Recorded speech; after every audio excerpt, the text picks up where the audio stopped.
Cashflow Diary Podcast, episode 225. Welcome to yet another exciting episode of the Cashflow Diary Podcast, the podcast that teaches you insider tips, tactics, and strategies for creating leverage streams of cash flow into your life. Learn from top-performing entrepreneurs, business owners, investors, and thought leaders from across the globe as they share their secrets to success. Like what you learn on this and other Cashflow Diary podcast episodes? Go to learninvestingnow.com and sign up to receive powerful tips and information that will help you succeed as an entrepreneur and investor. Now, here's your host, investor, entrepreneur, business owner, educator, speaker, author, and master facilitator of Robert Kiyosaki's cash flow game, Jay Massey. All right. How you guys doing out there this week? We are going to do a Q&A episode. Many of you know, maybe you don't, but now you will. We have a membership, the Cashflow Creators. It's the Cashflow Core membership is what we call it.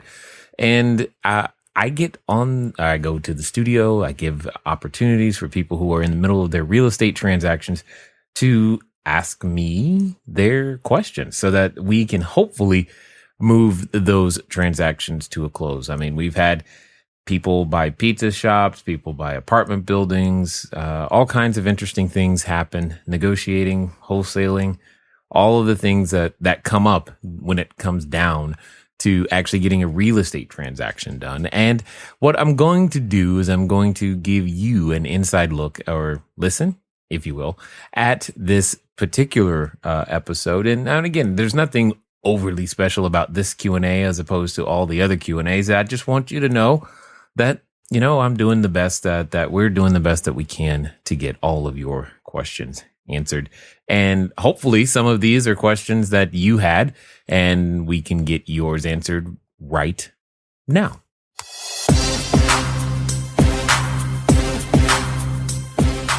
Hi, Jay Massey here with the CashflowDiary.com, and in this video, I'm going to explain how to retire by age 50 in 2 minutes or less. Now, when it comes to retiring at all, you've got to think about where you are at the stage of life. At the age of 50, you have different resources typically at your disposal. When it comes to real estate investing specifically, it's one of my favorite ways to talk about building passive income and using assets is you got to have knowledge, time, money, and credit in some form of fashion. But by the time you've reached the age of 50, you've got a ton of wisdom and you usually have a little bit of assets. And here's the cool thing. It doesn't take a ton of assets to actually put yourself in a position to retire. So let me give you an example of what I mean. You've got to understand the concept of piles versus a stream. What does that mean?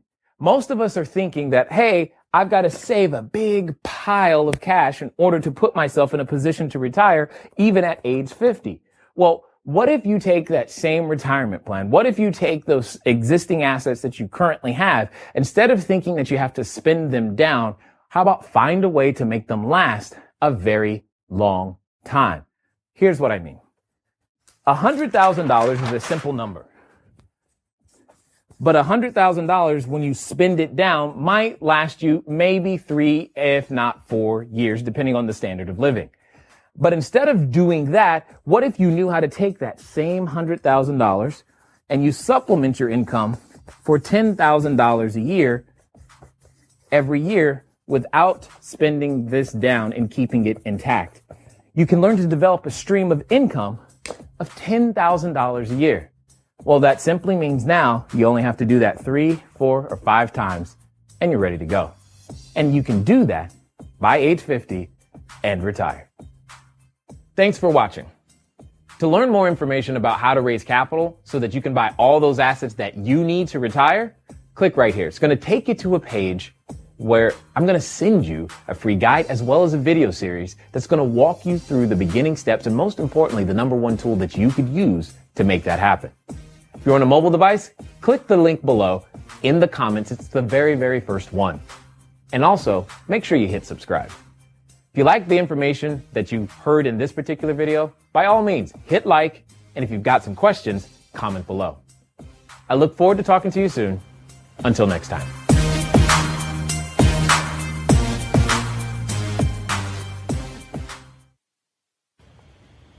Hey guys, gals, people of all ages, glad that you are here. Here's what we're going to do today. We've got very few questions that were submitted ahead of time, which is completely fine. That's just code for whatever happened this week. You guys helped each other out, and you didn't have a whole lot of questions left over for me, but that's fine. For those of you that are watching live, go ahead and type your questions in the box. I see one there now. I see a number of you still logging on, I guess, and getting here, which is great. Do me a favor. Type the questions in the box. All right. And somebody, one of you, I don't care who, post in the Facebook group. Let people know, hey, come watch live if you've got a question, because I'm sitting here to answer them as well. I'm sitting here to answer them as well. Just as a reminder for any of you who might be in a trial, the new episodes of the podcast are released every Monday and Thursday, Cashflow Diary Podcast.com. You'll be able to pick those up, download them, listen to them. And if you haven't heard my voice enough, you'll get to hear it even more. So I see Sep here has a question. Jay, my broker in San Antonio is selling his 140 unit and is concerned with capital gains since he is not doing a 1031. Okay. He is open to carrying a second position. Which Q3 strategy would save him the most in taxes? Principal only, interest only, or reverse amortization? Is he able to 1031 the funds after a 3-year balloon period? Interesting. Okay.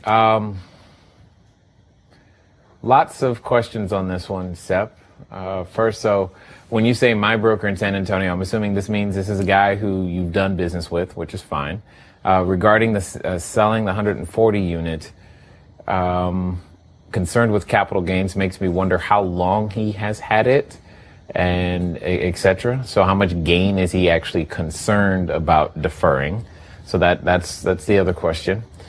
He's open to carrying a second. That's good. He should be open to carrying a first. And I'm getting to that in a second. Which Q3 strategy would save him the most in taxes? Well, what's going to save him the most in taxes is it's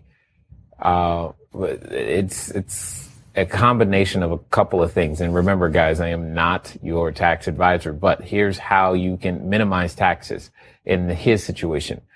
Interest received is going to be taxable. So if he receives no interest, then it's obviously not taxable. The only other place for gain is then for the amount he sells it for. So the amount of equity. So for example, let me show you. Oh, there it is.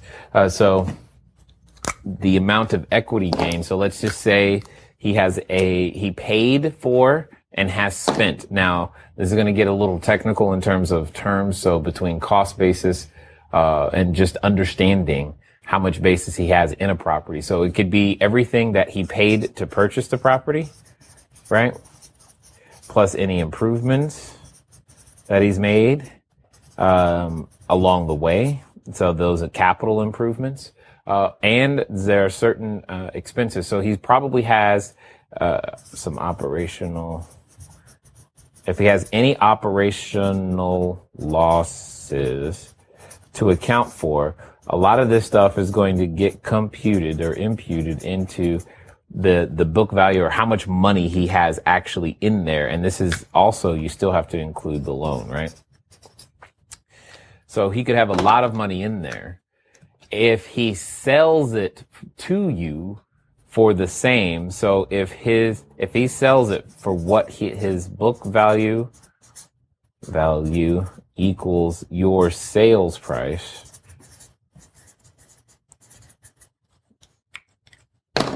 there's no gain, right? So, and here's the interesting thing, is that he could actually, in theory, sell it for more than he bought it for, more than what's on title, and still there be no gain. Okay, so from a tax perspective, everything he put in, all he did was get that back. Does that make sense? So when you say what strategy is going to save him the most in taxes, he's going to sell it for you. He's going to sell it to you for the exact dollar amount that he has in. And then, he's going to have no interest. So it's going to be a principal only loan. So that's what it's going to be. If his biggest concern is taxes, that's how you're going to do it. And then when you're asking the 1031 on a 3-year balloon, I don't even understand the process. Why would, well, one, if taxes are his concern, what's happening in 3 years that's suddenly going to lower his tax bracket enough to be able to absorb this gain or defer it in some way? So there's probably absolutely no need for a 3-year balloon. I hope you're not the one who said it, offered it to him. I hope he just brought it up because he brought it up. And I hope you went to find out why he said that, because there's a reason if he did. And if you're the one who said it, then you should slap your hand or something, because don't do that. Is he able to 1031 the funds later? Now, I don't know the limitations on a reverse exchange. I just don't know. The answer is, that's the answer, is a 1031 qualified intermediary will be able to answer that better than I will. So that you can find that out. But that is a possibility. What are the limitations in terms of identification, et cetera? So you've already sold the property. Now that the property is sold, you still want to 1031 the money. That's basically what you're asking. And I don't know if there are a statute of limitations, and if so, what that is for a reverse exchange. So you can find that out. It's probably even something you could Google if you really, really wanted to. All right. Sep, Jay, do you think we're entering another recession? Do you think the Fed will raise interest rates? Wow. Great question, Sep. All right. So Sep's asking, side note, Drew, this is about to be a good Facebook video. Oh, God. I'm just like, boom. Okay. So Seb, you're asking me, do I think we're entering another recession? Do you think the Fed will raise interest rates? Those are two very hyper-loaded questions. First and foremost, to say that we're entering another recession would say that I believe we left the last one. So that's the first question. I don't believe we left the last one. Okay. So how things are reported can be manipulated. Just ask anybody who does stats in any way, shape, or form. I could say, and with the words that I choose, I can take the same number and make it sound great or bad. You know what? 30% of people just lost their job at Motorola. Oh my God. 30%? That sounds horrible. Or the converse of that is 70% of people will be hired on and retained for another 5 years. Wow, good job, Motorola. It's the same thing. Same number of people got fired, but it's statistics. So the reason this is important is because this happens all the time when we're talking about, recession. So look at here. Here's a site. I don't know if you guys care about shadow stats at all, but it's something that you might want to begin to just familiarize yourself with. Okay? Because the reported numbers, be that unemployment, be that GDP, be that the amount of money in the system, all of those things, and definitely inflation, are, I will say, at least underreported, if not grossly misrepresented. All right? That's just me. So it's difficult to dig yourself out of a recession when you have a currency that is in consistent decline simply because of it's losing its purchasing power every 15 seconds or so. I mean, you don't really have to dig that far to find out the value. So, purchasing power. I'm going to see if I can find this calculator for you real quick of the dollar since 2000. All right. Let me see if this is the one I'm looking for. Okay, got it. So here's all I'm going to do is I'm going to say we're going to take the initial year is 2000. We're going to take $1 and now we're going to put in this year. So $1. All right. So what does that mean? That means what cost $1 in 2000, that wasn't that long ago, in 2014 ranges between $1.33 to $1.69. That means there's been an increase. If not everything else to say, let's just hope. Have you gotten a 30 or 60? That's at least a 30, if not a 70% raise since 15 years ago? For most people, that answer is no. That means the cable bill, the food, the electricity, the food, the energy, the schooling, education, medical bills, all of this stuff. Well, if I keep changing the relative measure, I can always make inflation look very small. People forget that it compounds, and it's not even being reported properly. This is the problem. So, what is the solution? The solution is that you've got to go out there and actually learn how to earn money faster than they can print it. Now, do I think the Fed will raise interest rates? Here's a different way of looking at that same question. Let's look at a balance sheet, okay? Let's just talk about a balance sheet in general. Over here, we're going to have assets. And over here, we're going to have liabilities. Let's hope I can spell it right. Okay. So you got balance sheet, assets, and liabilities. What does that mean? That means when I am a bond holder, so this is debt, okay? Debt, bond, when I issue a bond, there's a person who's giving me the money, and there's a person who's giving the money, and there's a person who is paying the coupon or the interest rate on that money, all right? So if I am the person who is paying the interest, just think about it, that debt is a liability over here. So for the sake of argument, we're going to put the bond over here, and we're going to say this is the government, right?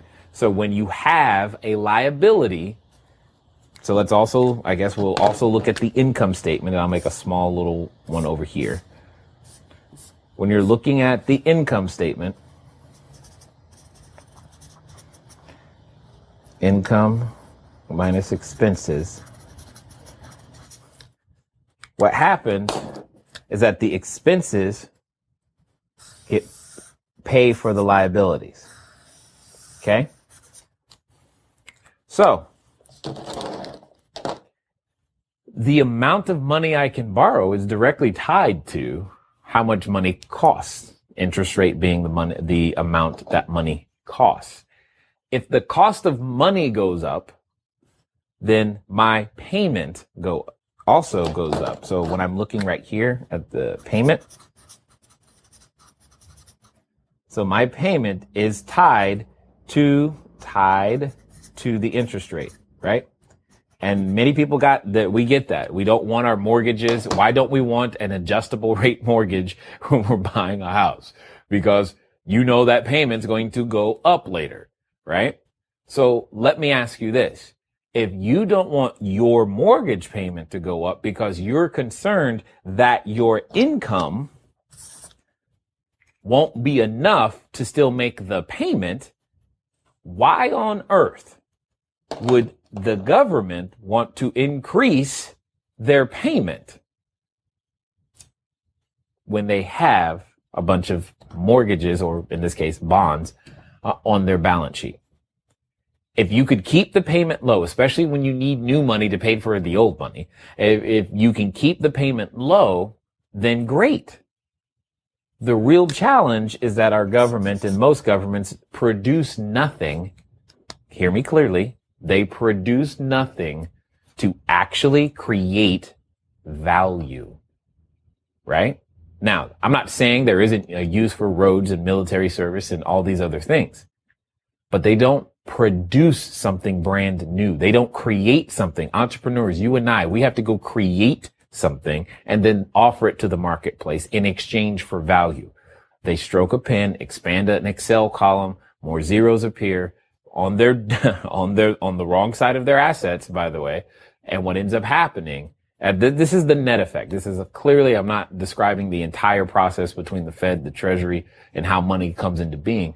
The point is, at the end of the day, this payment has to come from somewhere, and there's only one form of income that the government has available to them. So you say, are they going to raise interest rates? Well, here's part of the challenge. They need to borrow money to pay today's bills. That's challenge number one. Well, if I'm going to borrow money, I want the interest rates to be low so that when I pay it back, it won't hurt as bad. Okay, so therefore keeping low interest rates is in my favor. Well, if I have a need to actually increase the interest rates so that other things come into check, well, that means my payment is also going to go up. If my payment goes up, who can I pass on that new expense to? Who do you think gets the privilege of paying the money for this expense? That's right. Anyone who's paying taxes, period. This could be sales tax. This could be at the DMV. There are many forms of these taxes and fees that have been occurring for quite some time and probably will continue to occur. So until this is solved, interest rates, they rise. That means taxes go up. The taxes probably need to be done with in and of themselves, but that's a whole nother conversation for another day. The problem is the money's not being put to good and productive use. The problem is they have to borrow money to pay today's bills. The problem is in order to borrow that money, they got to keep the rates low so that they can try to keep paying it until someone says, no, we're no longer going to lend you any more money. And with interest rates being what they are, sure, they might go up, but they're not going to go up enough. They didn't go up enough, quote unquote, last time. And that's the problem. We had a broken bone, and instead of going to the doctor and actually having it set properly in a cast and being still for the 6 to 12 weeks it takes to heal, we took a shortcut pill, and now we have an arm that functions, but it's still broken and it healed improperly, and it has to be rebroke, reset, and done the correct way. Hopefully that helps. Property manager checklist. Ask Jacob, Jeffrey. He's got it. I have no idea where it is. Hopefully it's there. Sep, is there a way to structure a seller financed lease option so that I can get Q2 or give it to an investor? Seller finance lease option. No, you have to be on title for Q2 to pass in any way, one way or the other. You have to be on title, Sep. There's no way. Yes, the broker brought up the 3-year balloon. I wanted a longer term and haven't made the formal offer yet. Yeah, well, okay. So if he brought up the 3-year balloon, Sep, then he just doesn't understand what he's asking for. There's no sense to be concerned about tax unless the salient question here, the question that's important to find out, is what's happening in 3 years is going to make you more able to pay this taxable liability. That's really what's happening. Because if he gets that balloon paid off, he's going to have to pay taxes on the money. That's the whole thing he doesn't want. And so there's no sense unless he's got a plan. Well, in 3 years, this is happening, this, and this. Okay, cool. Then you're probably going to be stuck. But if he doesn't have a plan, which most of the time he doesn't, he's just done it that way. So that's the way he knows how to do it and the way he can brag about it later, or talk, he probably has no basis. Most people don't know. It's just, you cut the ends of the bread off because that's the way you cut bread. Let's see. Michael, I was approached by a newer real estate podcast to do a 30-minute interview. Awesome.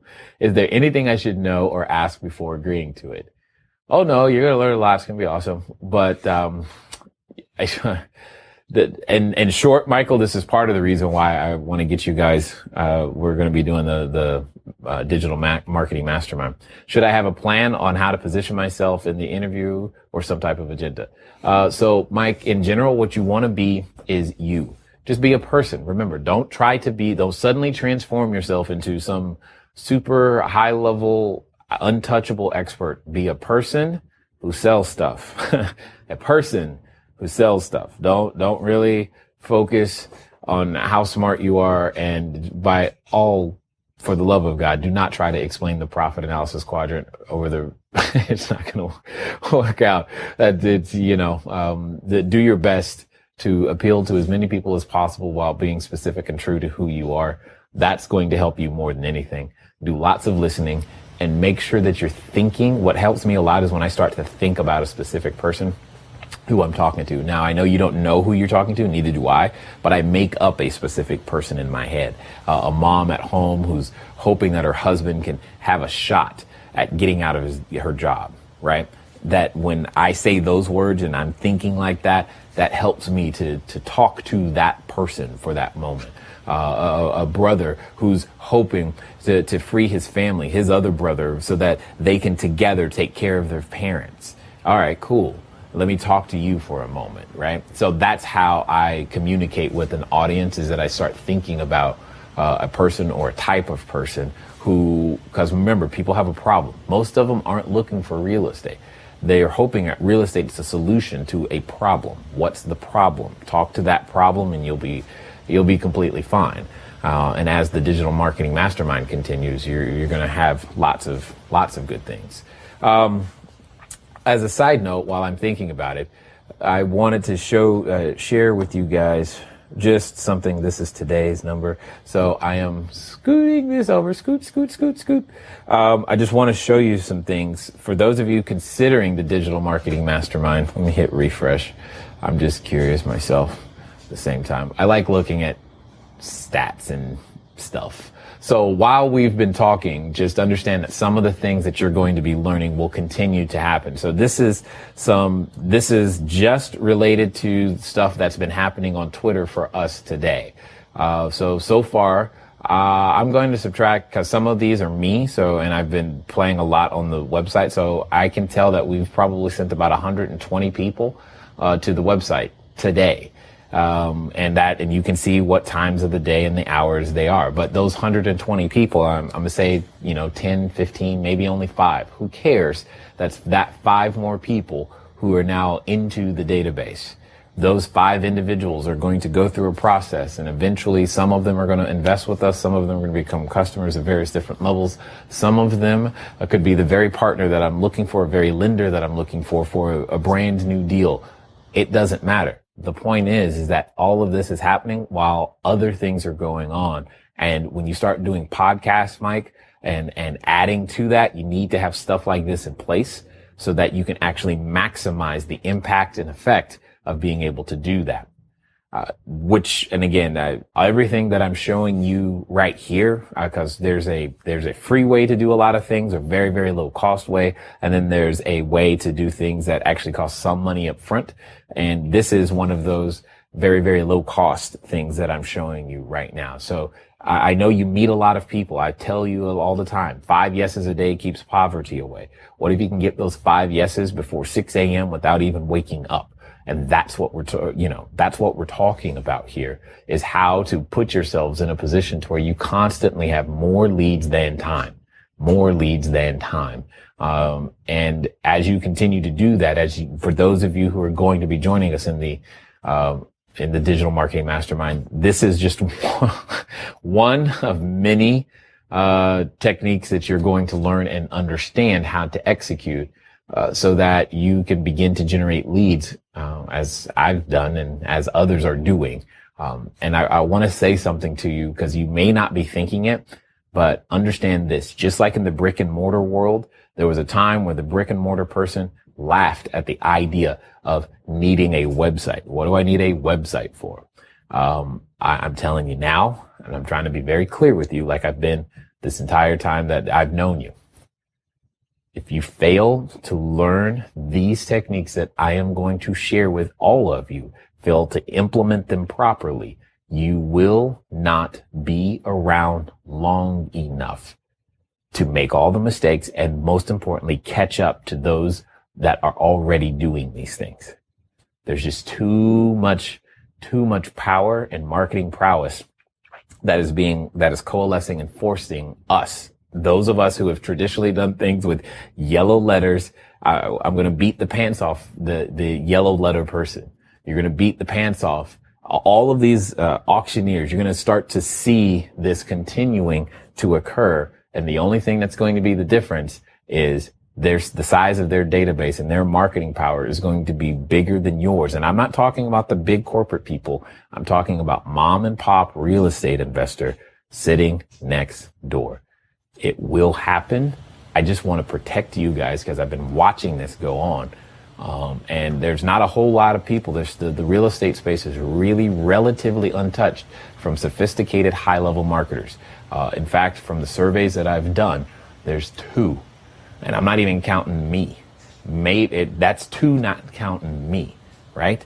So, and that's it. There's a lot of people trying to do it, but there are very few who are doing all of the pieces that need to be done in order to make this thing really, really sing. So and that's what I'm excited about, especially as I can get to show you guys actual real results, that we've done and that you'll be able to do, and most importantly, duplicate. So I hope you've decided already to put yourself in the mastermind group, because you're going, anyway, I just get excited about that one. And when you're talking about, going on a podcast, that's great. But what happens after the podcast? What happens if 10,000 people suddenly said yes, or 10,000 people came to your website tomorrow? What happens then? And those are the things that we've got to make sure that we have on straight, guys. Susan, podcast on skip tracing still hasn't happened, and finding property owners. I don't know what you mean by finding property owners, Susan, specifically. But yeah, I'll help in any way. What was all that? Oh, okay. Got it. Kevin, are you digitally generating leads for your education business or real estate business primarily? Kevin, it's both. And the thing is, you guys, you've got to remember this. Please get this through your head.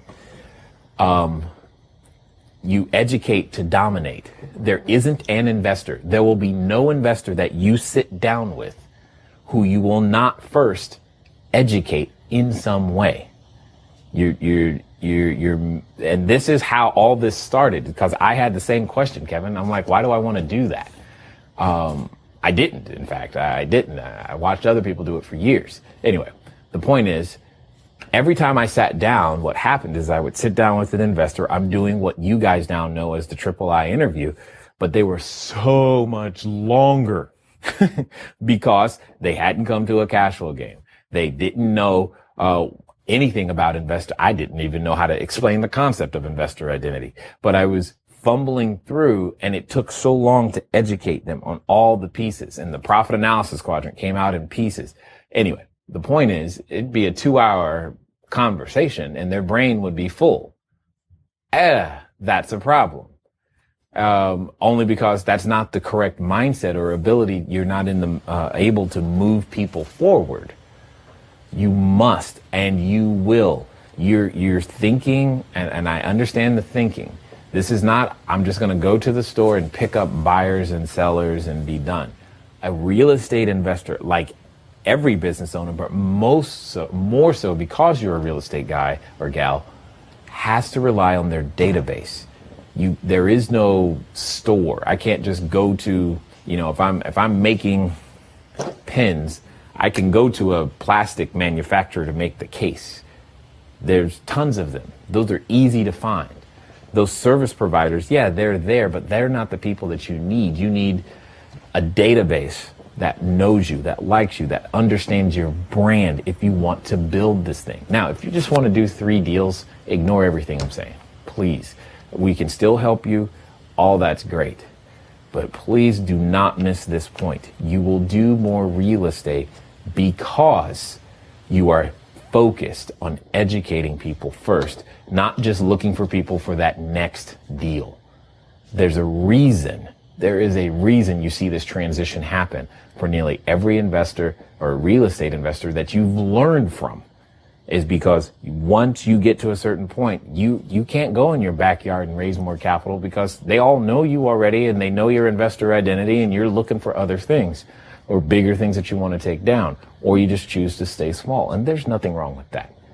But I am pleading with you to not make that mistake unless you're consciously choosing to stay small. I've seen it happen a number of times. Everyone who fails to make this shift, they do a few deals, 10, 15, and then they're done. That's pretty much it. And it's usually about 10 to 15 single family houses. If they don't make that shift, They're done. And there's nothing wrong with that. If that's your goal, great. But if you actually want more than that, if you want to be able to do all those things faster and actually accelerate those things and make those things easier, I'm telling you, and you'll see, there's an educational hurdle because our educational system, our schooling system, doesn't address this. You don't find a bank of ready-made customers. Or just choose to work with the banks. That's fine too. And if that's working for you, then great. Just keep working with the banks, of course, until they cut you off.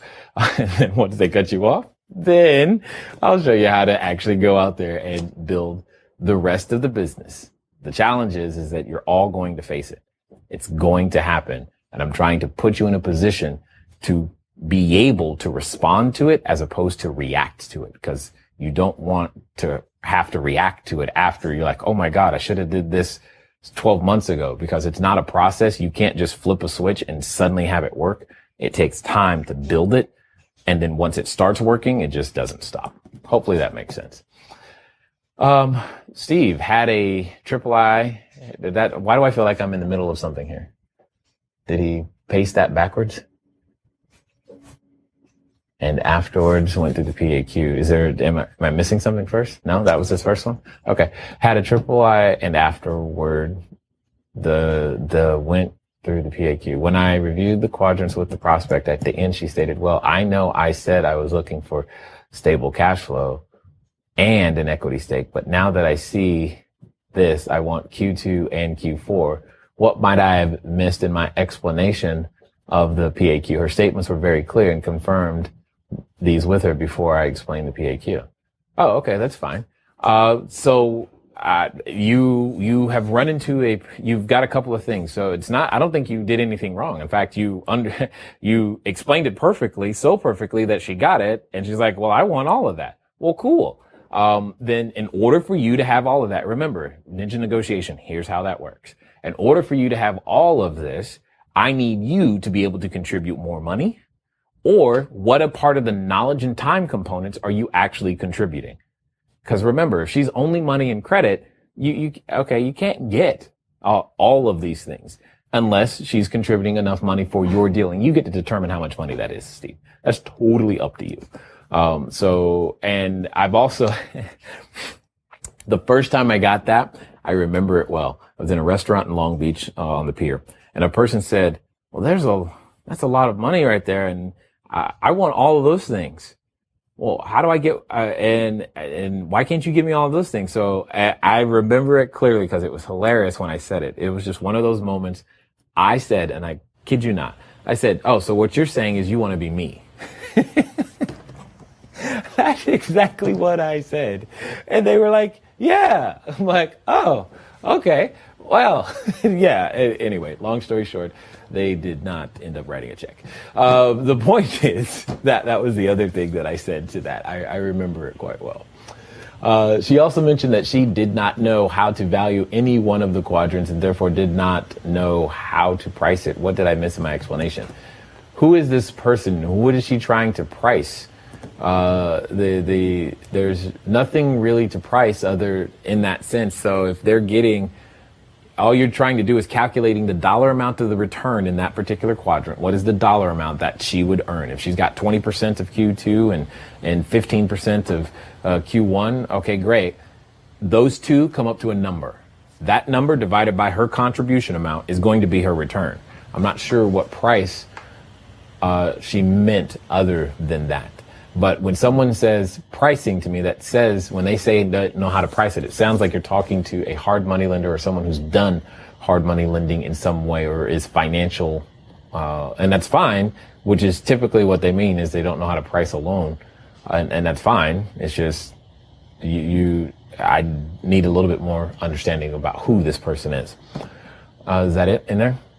No, there's more. I have a question about the PAQ quadrant 2. Is the entire building considered improvement or just the remodel cost? Thanks. Anything above the land, anything that's well, that's not even true because there's certain parts of the land that can be considered improvement. There's a lot of things, but in general, yes, the entire building is an improvement. It's land improvements. Whatever you've done more than land, is part of the thing that can be included inside your depreciation calculation. Is that it? Got it. All right. Guys, keep putting more questions in there. That was, yeah. Anyway, what was it? This is Kevin. Oh, whoa. Ryan. I have a multi-tenant industrial building under contract, and there is a cell tower on the property. However, the owner signed a 50-year lease in 1990 where nearly all of the consideration was paid up front. The lease payments are now I can't think of a reason why the cell company would want to renegotiate the lease. How would you approach the situation to derive more value for investors? Wow, a $1. Wow, Ryan. See this look on my face? This is, wow. This is why remember what I said earlier? So see, Kevin, this is what I'm talking about. This is exactly what I'm talking about. You will have to educate in order to dominate. And I don't care what you're selling. The reason you haven't sold more Beanie Babies is because no one is educated on the value of memorabilia or collectibles. They're not educated. And if you helped people through a process and developed an online system that taught people the value and helped them pull on their heartstrings and go, oh my gosh, I need to collect things so that my kids can remember me or something weird. Guess what? You sell a heck of a lot more Beanie Babies, but ignore me. My point is, this is my point. This is a crazy deal right here. I don't know a reason why I don't know a reason. Here's what I know. What you're really asking me, Ryan, is the lease saleable? I don't know, but I'm willing to bet that it is. I'm willing to bet that it is sellable in some way, shape, or form to a mutual fund company for some dollar amount. I'm almost willing to bet because they can impute and see value where we may not be able to. All right. So, in my head, like I said, so my cell tower is around 1,300. This 1,300 is somehow worth 250. They see that value. Okay. Now I'm not saying your $1 is going to be anywhere near that, but there may be other things at play. Remember how when we're talking about a deal, right? We've talked about this before, and this is 3. You've seen this in play. What you've just described to me is, Jay, in quadrant 4, there is absolutely no money. Got it. The question is there money here, here, and here? And if there is, the people who know that are the ones who buy it. And that's really where that question is. The cell phone towers and billboards and things that I have dealt with have all been here.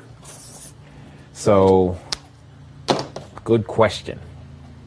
But remember, just like beauty, value is in the eye of the beholder. Okay? So hopefully that helps. Jay, can cell phone towers be added to multifamily? Yes, they can be, depending on, yes, you have to get your site inspected and approved. So yes, I don't think I've ever seen Jay look that stunned before. Yeah, it's $1. I'm like, why would you do that deal? There's a reason. I just don't know what it is. Like, I just don't know what it is. There's no reason to do that deal. Anyway, he clearly didn't have an advisor. Yeah, but what do I know? What do I know? Okay, so I still haven't gotten to these, have I? Jeffrey, did you or Jake, was that already what he asked? Oh, okay, got it. And Francois, has anyone tried getting leads from a casino? Got it. All right, Francois, you can get leads from anywhere. Just consider their source. I've tried Barnes & Noble, and this same tactic that I'm about to share with you It works there. Drop cards. So, and again, it doesn't have to be necessarily this one, but this is the one that got me the first time I saw it. All right. They're called drop cards.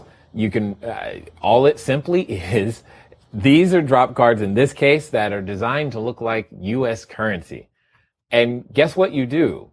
You drop them anywhere and everywhere you go. Now, when you pick it up, obviously you're going to have a quick audio business card with a phone number there, right? And, call, and you're going to have that 800 number with a message. It will generate leads. It will also generate some leads that are mad at you because you trick them. But here's the cool thing. When someone gets mad, what are they going to do? They're going to throw it back on the ground, which means somebody else is going to pick that sucker up. They get a lot of reuse. Now, here's the thing.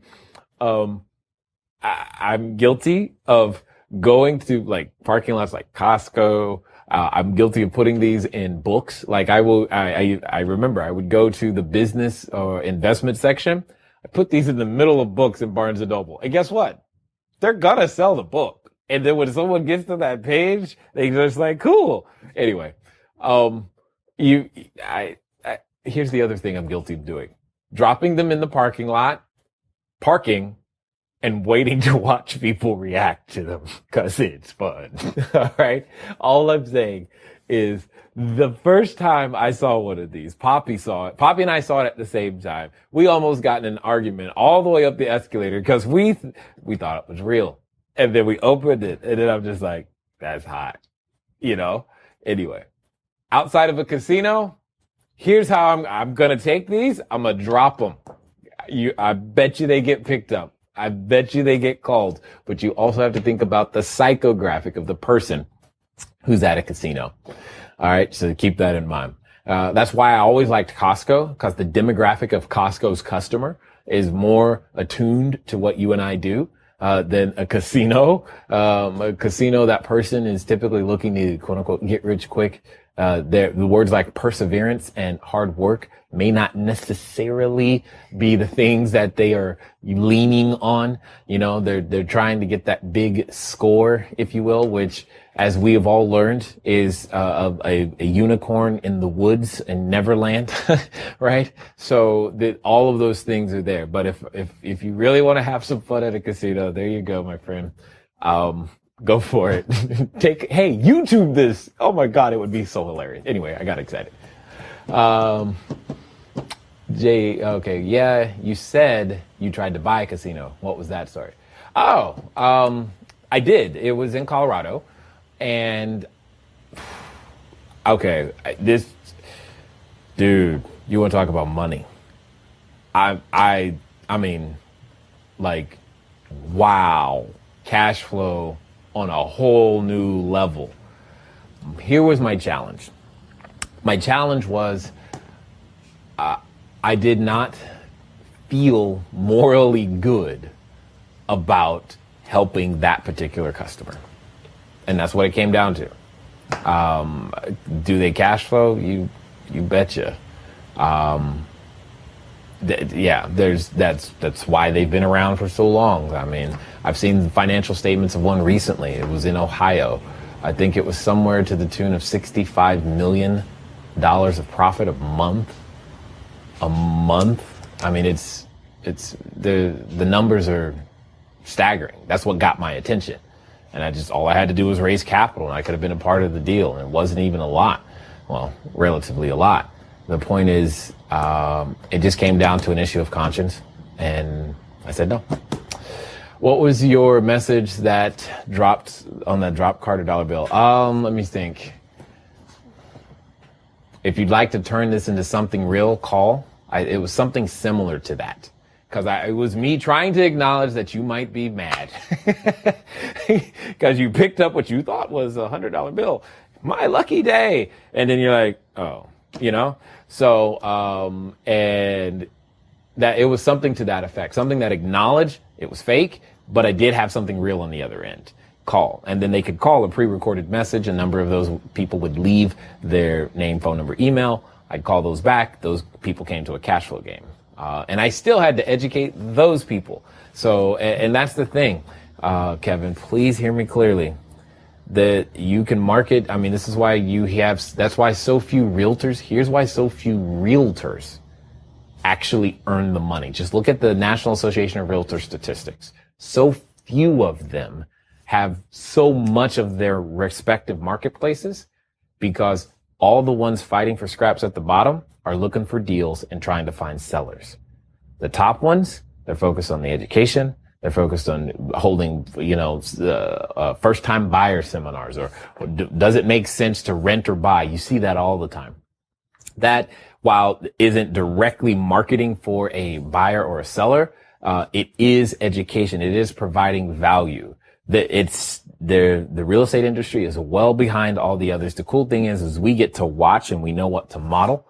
And I'm going to walk a whole bunch of people straight through to the front door because the competition in this space is it's just not there because so many people's level of thinking is, just show me how to get, it's all about them. How do I get a lead, and how do I get a house, and how do I find somebody with money? Well, how about you serve somebody first? And I'm telling you, it works so much better. Anyway, is that all? Oh, okay. Those were all there. Oh gosh, I had forgotten about the dollar drop cards. Dude, that was fun. Let me see. Is there another question? Okay, got it. We did that. Okay, that's the podcast. We got a few minutes left, guys.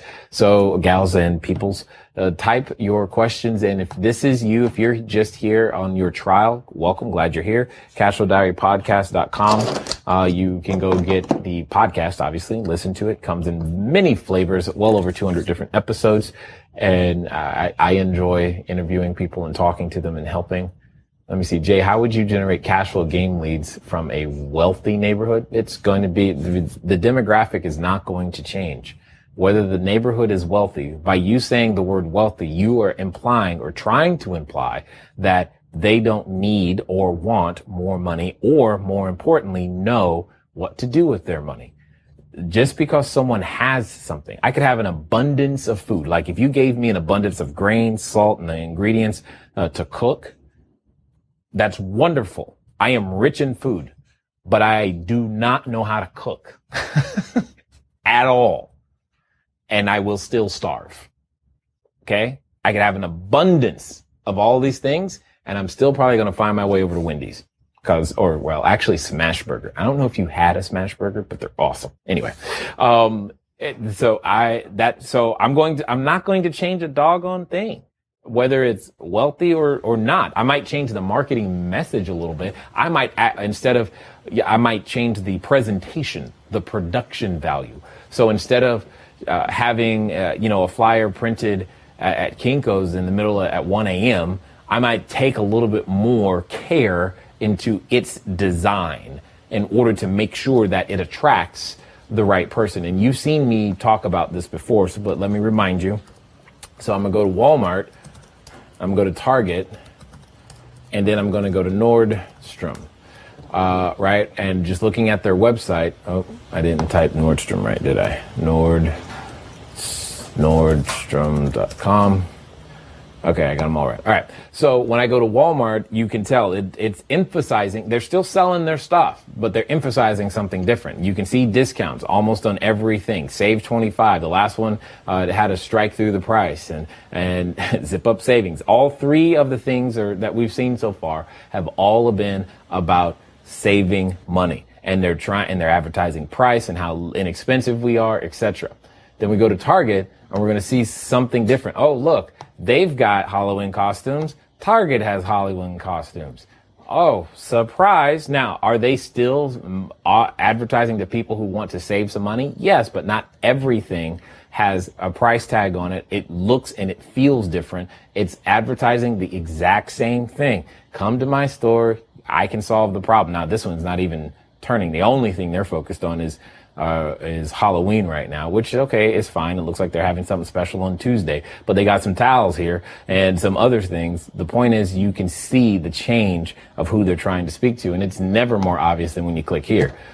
Here's the keywords I learned when I first came out to California. If it has one item in the window and there's no price tag, that store is quote unquote too expensive. That's really how that works. This is the same kind of concept, right? You can tell that it's completely different. There's nothing flashy trying to grab your attention specifically. Do you even see anything that is remotely related to a discount? All I'm saying is they're selling clothing, they're selling bags, they're selling shoes. Oh, look, they're selling clothing, they got costumes. Look, they're selling clothing, they got costumes. Do you hear what I'm saying? It's the same thing. All right. The only thing that changes is how that same thing is presented. That's really it. So you dress up your marketing piece and it's for a completely different zip code. It's the difference between saying rent to own versus lease to own, right? In some neighborhoods, it's rent to own. In others, it's lease to own. Simple. Same thing. Simple. Because I don't rent, I lease. Sounds better, right? But the point is, it's the same thing describing the same concept. So regardless of the demographic, the only thing I'm changing is the packaging, and everything else is going to be the same. What is that? Smash? Yep, smash burgers are awesome. Yes, smash burger. It's Susan. If you, I'm sorry. Yeah, smash burger is really, really good. I'm sorry that you have been deprived. It's kind of, yeah, you should move. That's move worthy, don't you think, Drew? It's a smash burger. All right. Anyway, let me see. We covered the drop cards. We got the shadow stats, code. We're still in a recession. We've got to do something about it. This sounds like a marketing plan as created by the Hulk. Yes, pretty much. Smashburger is good though. The Hulk and Smashburger should get together. That would be a good marketing plan. Oh well, someone tell Stan Lee and someone else will get credit for the idea.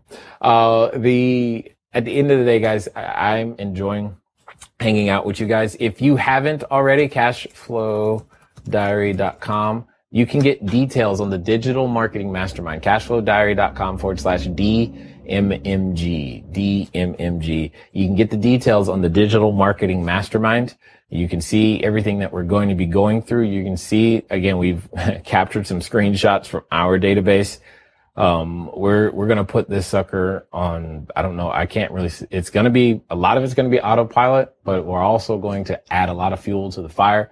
And I know many of you are building from zero, and that's fine. It doesn't bother me at all. We're just going to get through it and make it all happen. What would the marketing funnel for that Nordstrom client still come? Would the marketing funnel for that client still come from Nordstrom? Yeah, absolutely. Absolutely. The difference is how do they get to the meetup? So for example, how do they get to that meetup page? So instead of dropping cards at a casino, I might actually do a drop. I still take that same drop card and put it in Nordstrom. To be honest, that same technique, but put it in Nordstrom could still work. Especially in Nordstrom, because someone thinks that, hey, $100, I can pay tax on this. Yeah, great, but not really. Oh, but you get my point. So a lot of the same techniques will still work.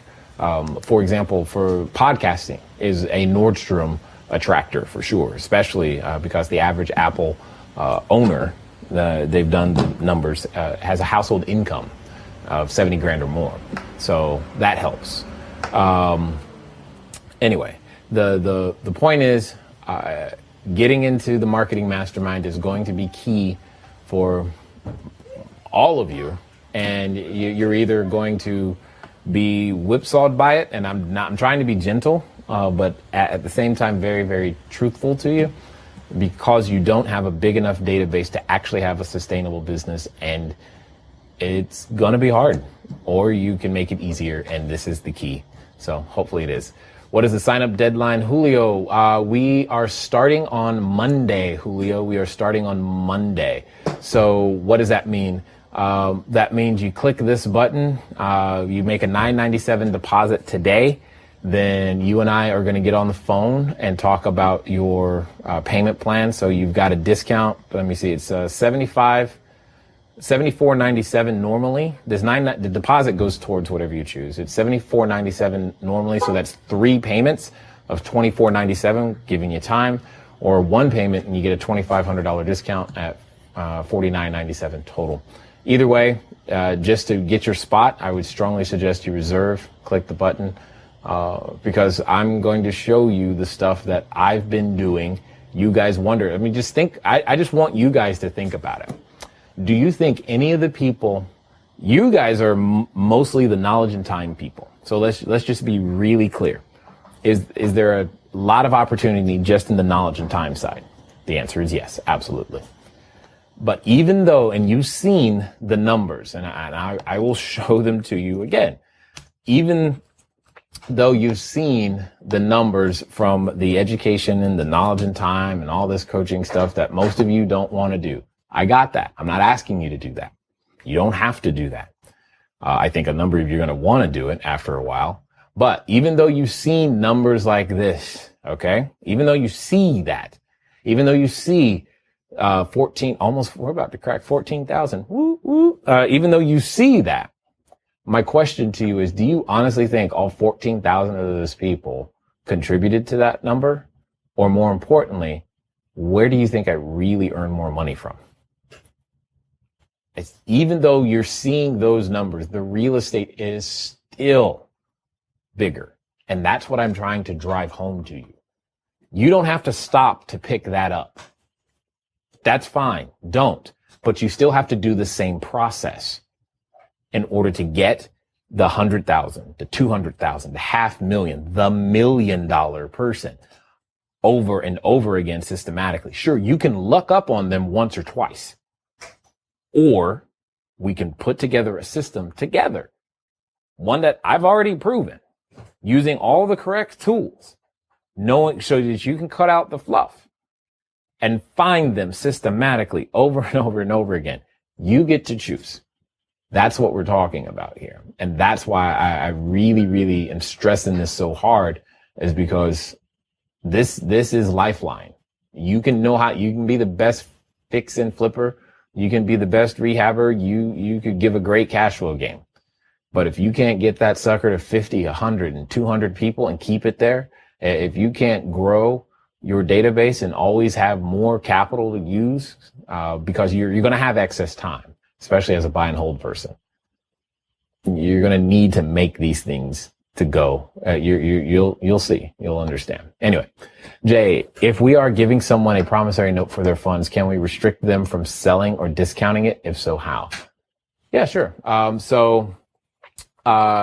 They can, in order to do that, it's called the first right of refusal clause, is basically what it comes down to. So before they sell it or discount it to somebody, the only thing that you have to add to that note is a first right of refusal. So you can't necessarily prevent them from selling it, but you can make it more difficult by saying that if you should sell it, before any sale can happen, they have to check with you first. And that's really what it comes down to. And if that clause is in there when the note is drawn up, then before your note gets sold to somebody else at a discount or something of that nature, they can't close on that note properly without actually resolving that issue and getting a written, I don't want to buy it, clause. Hopefully that makes sense. And that's really where we're talking about. So, hopefully that helps you, Ray. Guys, it's, I get excited about some of these things. I've been even more excited that I've been somewhat nervous, to be honest. I'm going to be very transparent with you guys for a second. I've been nervous about sharing some of these concepts of how to get in front of hundreds and thousands at a time with you guys, simply because of the amount of work that it has taken to learn it, to get it, to master it to some degree. And I'm just like, I get nervous. I'm like, will they follow through? Because if you don't follow through, man, it's like, but if you do follow through, you can begin to experience some of the craziest things on the planet, where you'll be in the middle of a quote unquote bad day and you suddenly see an email come in. And this is exactly what happened. I remember the day the email came in, and at the end of after the @ sign, the domain name was USA basketball. When I saw that happen, I was like, oh my God. I told everybody, I was like, oh my God, we have a USA basketball person in our database now. And then I remember when I saw high level of city officials come into the database in marketplaces where I held property. I was like, oh my God. Do you understand what I'm saying? All of these things, whoo, there's a lot of relationships that we have today that we would not have a chance at if not for stopping to learn these things. And I want the same for you. It's been fun talking to you guys today. I look forward to talking to you soon. Until next time.